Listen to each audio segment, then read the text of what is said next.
Hey guys, it's your boy Mark back with another video, here to give you my review of WWE Hell in a Cell 2018. The show got off the air like an hour ago.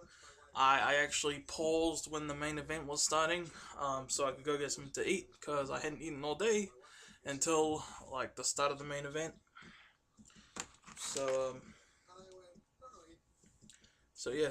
And I want to talk about a couple things before I actually start this review.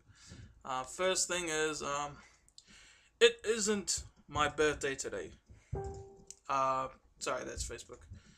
Um,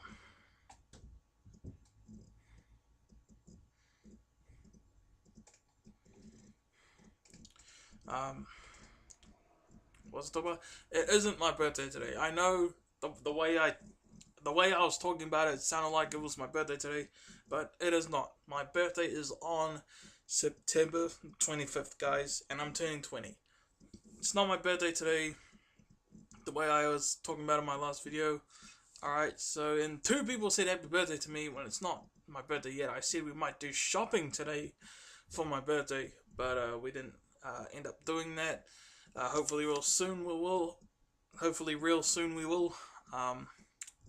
So yeah, I know the way I said it, sounded like I said it, but look at the way I worded it. Alright, I meant specifically shopping. That's it. Alright.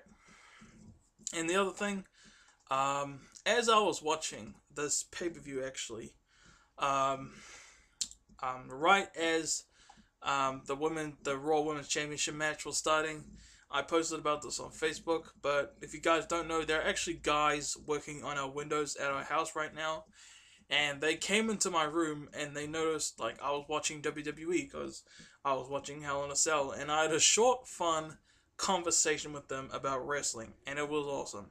The first guy was like, "Hey, I heard Undertaker retired last year, but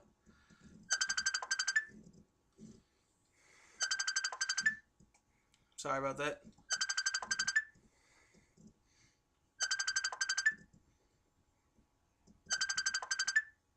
Um, I'll probably mute that. Um,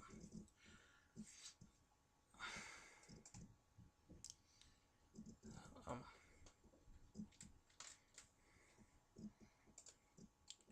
just my auntie messaging me on Facebook, but he was like, "I heard Undertaker retired last year, but this year he's gonna make a comeback and he's gonna face John Cena."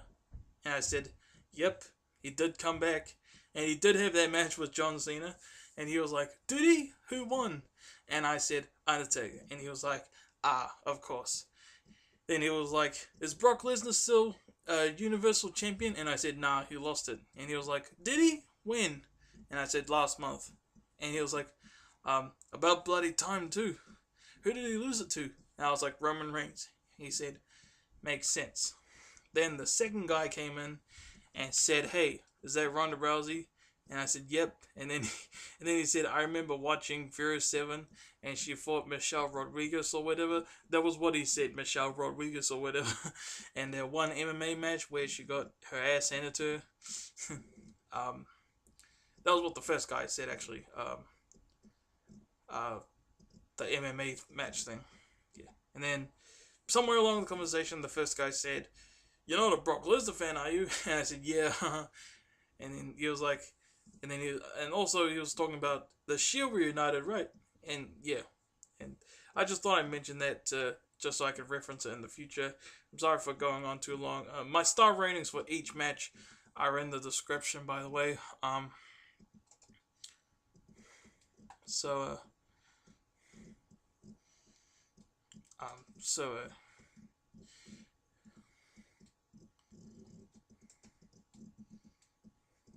so you guys can check those out. But yeah, now let's go on to my review, guys. Very sorry I went on for that for so long. The pre-show, WWE Smackdown Tag Team Championship Match. New Day consisting of Biggie and Kofi Kingston. Um,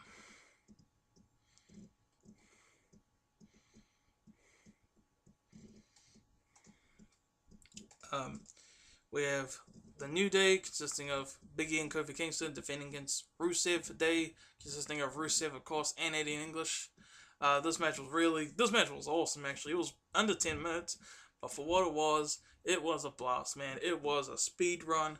It was a lot of fun. There were a couple moments where I thought Rusev Day had it won, but they didn't. And the New Day, it was back and forth action. A lot of great moments. Aiden English even did the accolade at one point. And then Big E and Kofi Kingston finished Aiden English for the victory. Yeah. So that was the pre-show match, and for what it was, it's pretty entertaining. Then we go into we open the show with the Hell in a Cell match. Jeff Hardy versus Randy Orton. This match was absolutely amazing, guys. This match was so brutal, and it probably more brutal than you'd expect, man. There were so many weapon spots. It was so intense. And man, like, there were some really, like, genuinely horrifying moments, man. Like, holy crap, man. Oh, man, they used ladders. They used, what else did they use? I think they used kendo sticks. They used chairs, and the blood, especially, you could see blood, especially on Randy Orton. Like, he looked brutal, man. Like, he looked, like, legitimately hurt. And these guys are a lot older now, you know. I mean, Jeff Hardy's 41. Randy Orton's 38, you know. And for them to put on a brutal match like this, it's like, that's amazing, man. That's insane. And it's incredible. And I couldn't be happier about it, you know.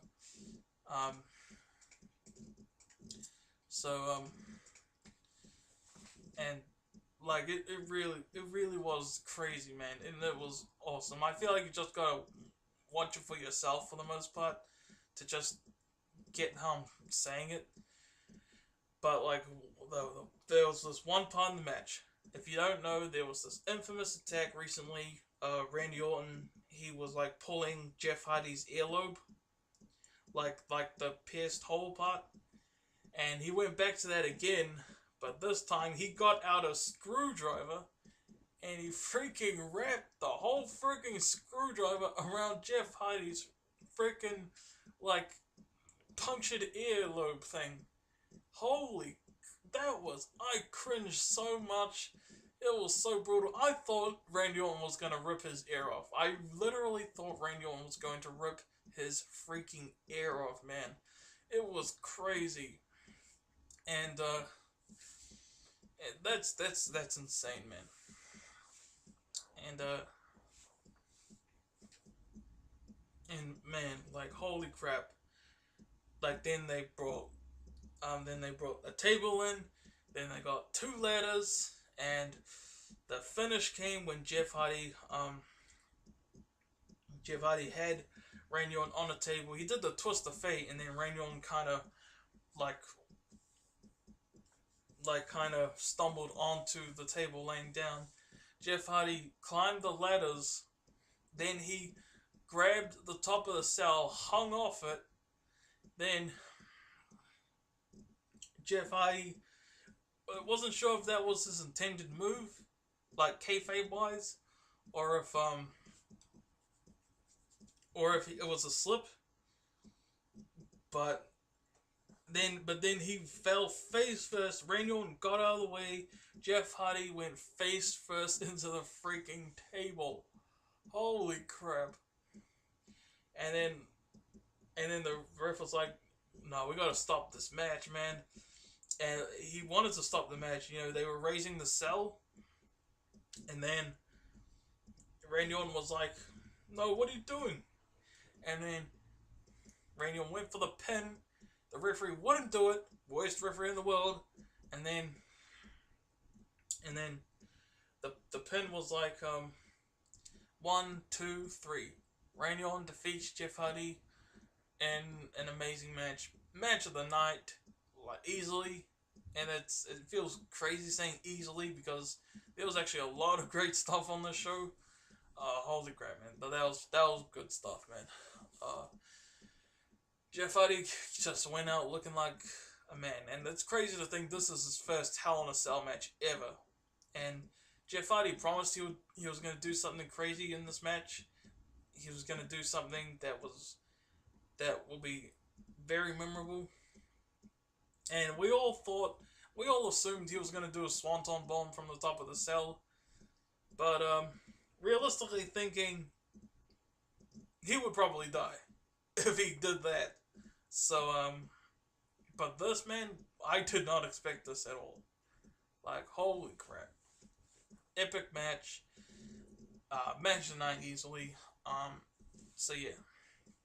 And then we go into the WWE Smackdown Women's Championship match. We have Charlotte Flair defending against Becky Lynch. This match was really good. This match was awesome, actually. I really enjoyed every bit of it.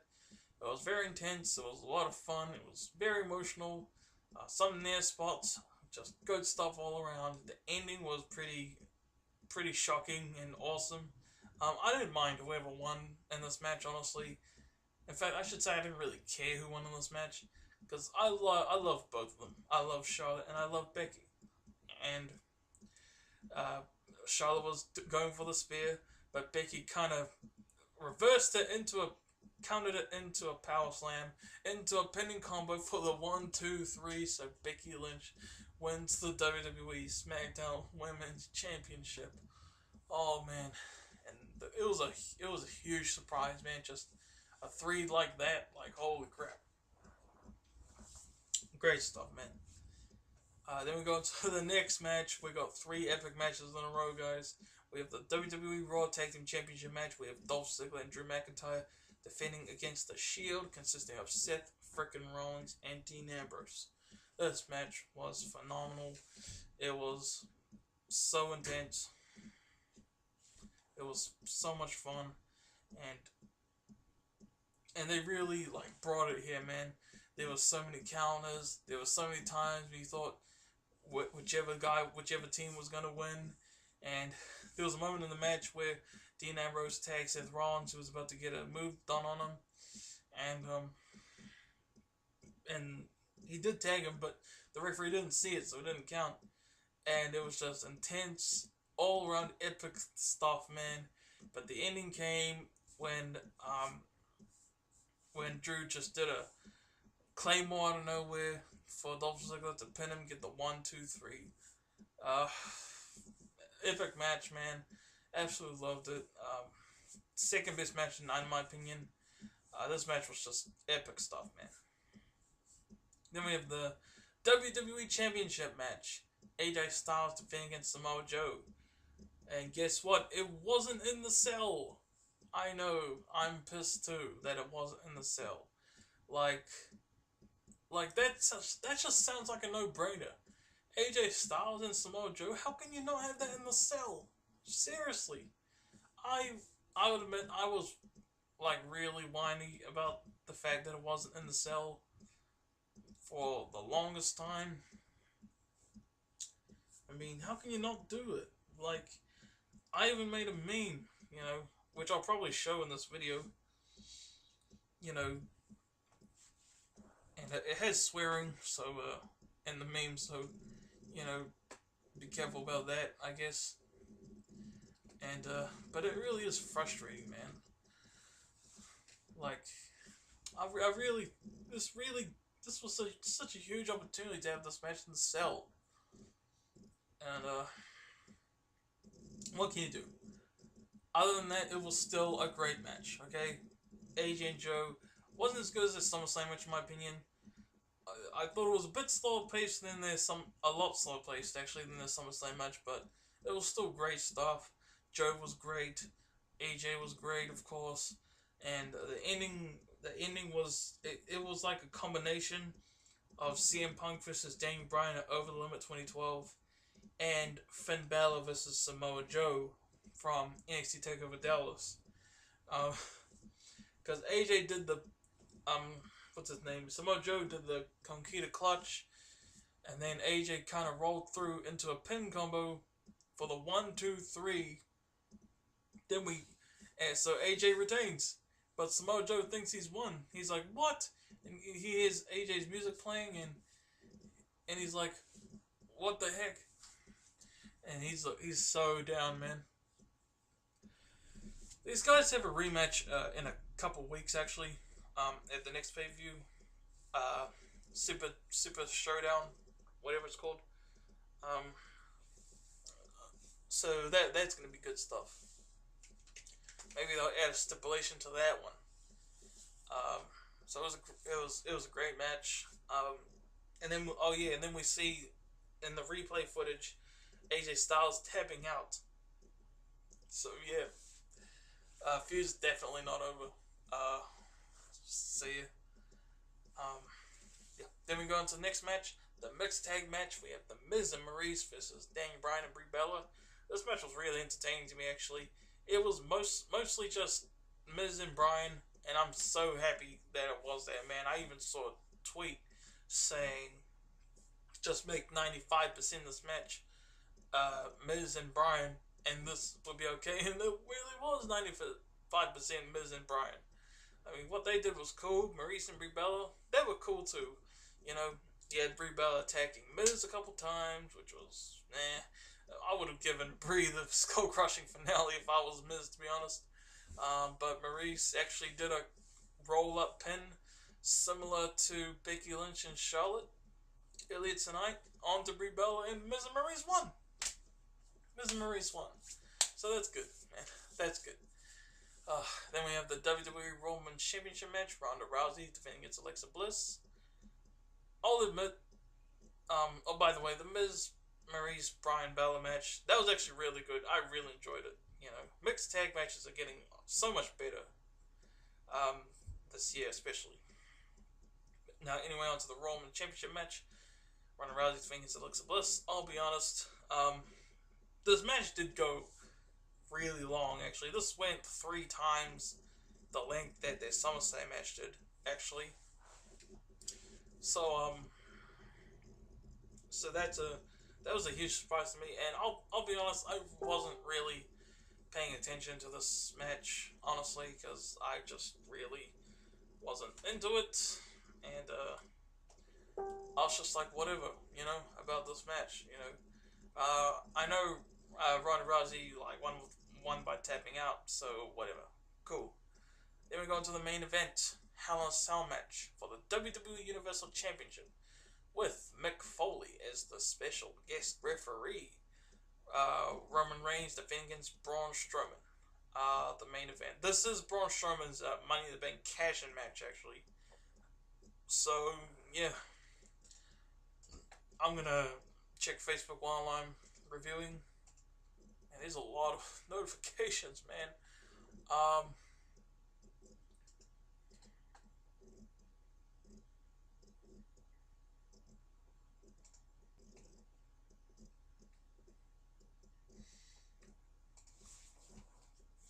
What was I saying? I'm sorry. Roman Reigns, Braun Strowman. Roman was holding the title high for and then Braun snatched it from him, and then he was like, "This is gonna be mine." Then Roman just started attacking Strowman, and the match started. It was a lot of brawling. There was a lot of finishes, actually. There was a couple spears, there was a couple power slams. They brought steel steps in, they brought tables in, they brought a kendo stick in. Roman actually broke the kendo stick like instantly when he attacked Strowman with it, and then it was pretty crazy. And then they brought the table in, and they brawled for a while. They used the steel steps a couple times, especially when Braun grabbed it and kind of just smashed it. I don't know how else to put it, onto Roman's abdomen while he was grounded and Braun was standing up. And then he power slammed him through the table. And oh no, he didn't power slam him through the table. Roman speared him through the table. Sorry, my bad. I was thinking of Kevin Owens, Roman Reigns from last year's Royal Rumble. Yeah, Roman speared him through the table, and then they were just out for 10 for like 10 minutes. I'm serious, because Drew McIntyre and Dolph Ziggler came out trying to help out Braun, but then Seth Rollins and Dean Ambrose came out helping out their mate Roman Reigns, of course, and then then we spent like 10 minutes, of course, just focused on Rollins, Ambrose, Ziggler, and McIntyre, and they're brawling, they're fighting everywhere. They climb to the top of the cell, and they're fighting on top of the cell. They bring kendo sticks up there. They brought a kendo stick. Dean did. He was the last one to climb up there, actually. And then everyone else climbed down, of course. And then Seth and Dolph were climbing down like the cell, and then both of them just crashed through the table. I mean, it was cool because who doesn't love announce table spots? But it's not something we haven't seen before, you know. So it didn't surprise me at all. We knew what was gonna happen when it happened. So yeah, but that was cool. And then Brock Lesnar's music hits. I didn't expect Brock Lesnar to show up tonight at all in any way. I heard rumors that he was actually backstage tonight at Hell in a Cell, but I didn't believe them because most of them are bullcrap anyway. Most of them don't lead to anything, but this one was actually legit. Like, and then he came out, he kicked down the cell door. Oh man, I can't believe I forgot to mention this, but they actually painted the Hell in a Cell red. Like, that's a new change. They actually painted the Hell in a Cell red. And that's how it's going to be from now on, I guess. But yeah, Brock just kicked down the door. Then he came in. He used the door as a ramp to get inside the ring. Then he got the broken piece of table. He smashed both both Braun and Roman with it. Then he F5'd Braun. Then he F5'd Roman on top of Braun. And I thought Braun was going to pin Roman. Then he would win the Universal Championship. But guess what? The second referee comes in because Mick Foley actually got knocked out somehow. I forgot how, but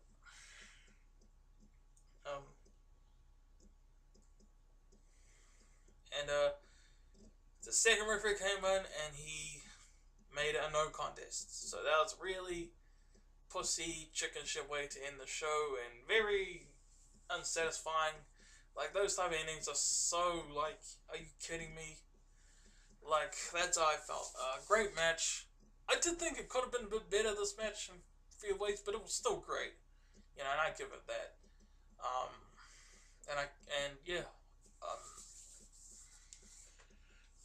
So yeah, overall, Hell in a Cell was awesome, honestly. Like, I would say this is tied for pay-per-view of the year with the Royal Rumble, honestly. It was not a bad match on the show. You know, it was all killer, no filler. Like I said, a few nitpicks, but you know, what can you do? Great pay-per-view. So yeah, definitely check it out. And yeah, that was my review of Hell in a Cell 2018, guys. Hope you guys enjoyed. And wow, that was my last pay-per-view review before I turned 20. This is officially the last pay-per-view I'm reviewing in my 10s. The last wrestling show that I'm reviewing in my 10s. And the last wrestling match that I reviewed in my 10s was a no contest. That's crazy. So, yeah, that's my review, guys. Hope you guys enjoyed it. I really appreciate you guys checking it out. And I'll see you guys later. And peace out, guys.